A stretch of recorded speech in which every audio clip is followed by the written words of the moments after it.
Good Sunday morning, Northeast Ohio. Coming to you this morning from Ballpark. This is the center of the baseball universe for Tuesday night's All-Star game. You know, a decade ago, this place was a pit, literally. The downstairs convention center and the malls above ripped out so that all this could be built. At the time, the vision was this, a place where people could gather for big events inside and outside on the malls above. And that's what's happening this week. This is the first ever Ballpark. We recreated our fan event to engage with all folks outdoors and indoors.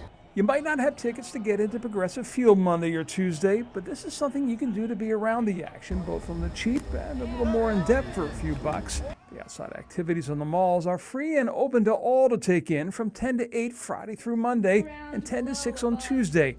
Tickets are required for inside the Huntington Convention Center, which will include the virtual reality exhibits, autographs, and other activities. Those tickets are $25 for adults, $18 for kids, with family 4-packs and other deals available online. If you'd like to get into the ballpark, Sunday's your best bet with All-Star Sunday events that will feature the celebrity softball game and All-Star Futures game. And one of the coolest chances for fans to take in the festivities for free will come on Tuesday at 12:30 with the All-Star Parade and Red Carpet Show.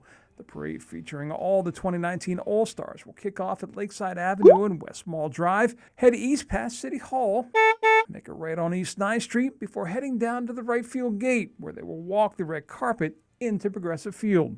Well, somebody who knows what it's like to play on a big stage is Anthony Gonzalez, former wide receiver with the Ohio State Buckeyes and Indianapolis Colts.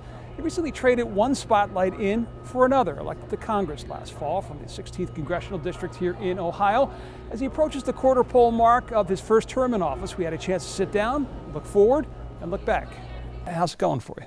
So far, so good. The first couple months were interesting. We walked into the longest government shutdown in U.S. history, which wasn't fun.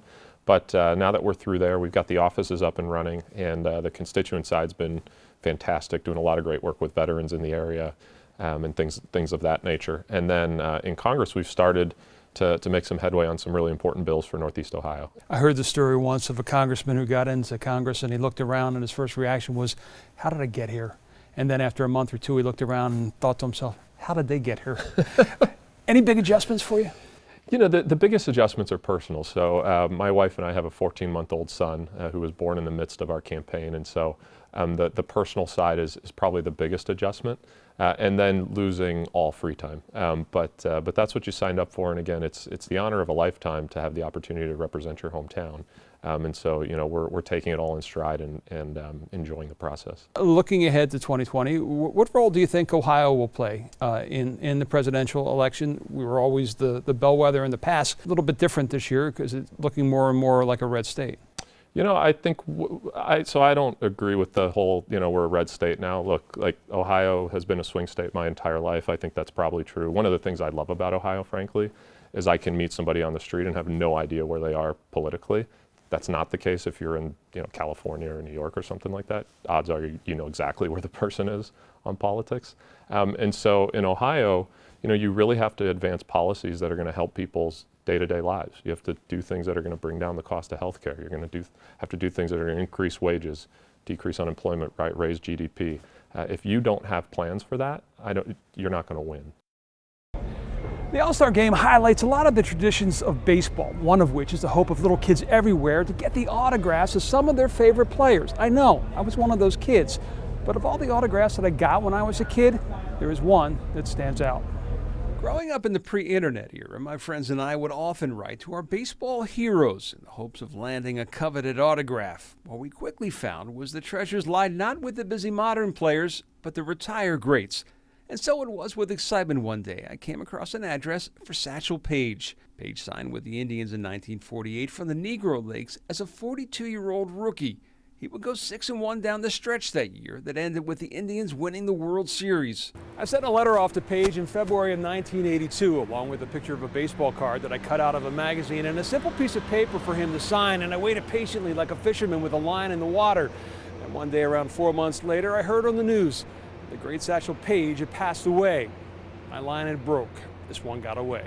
No big deal, I thought. It wasn't like it was an actual card I mailed off that I'd never get back, and I basically forgot about it. Then a couple of weeks later, a letter arrives. I opened it up to find both the replica card and the blank piece of paper both now bearing the signature of Satchel Page. Did he sign it before he died and simply never got around to sending it? And maybe his widow, clearing his desk, popped it in the mail?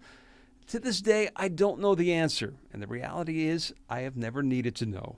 I wrote to Page and the others as a fan of the game, not some sort of investor, and while my collection includes some of baseball's greats, those two flimsy pieces of paper are forever my favorites. Satchel Page would pitch in his only All-Star game in 1953 at the ripe young age of 47. Today, by the way, is July 7th, which was the date that he debuted with the Cleveland Indians back in 1948. July 7th also happened to be his birthday. With Democracy 2019, I'm John Kosichs. Enjoy your Sunday.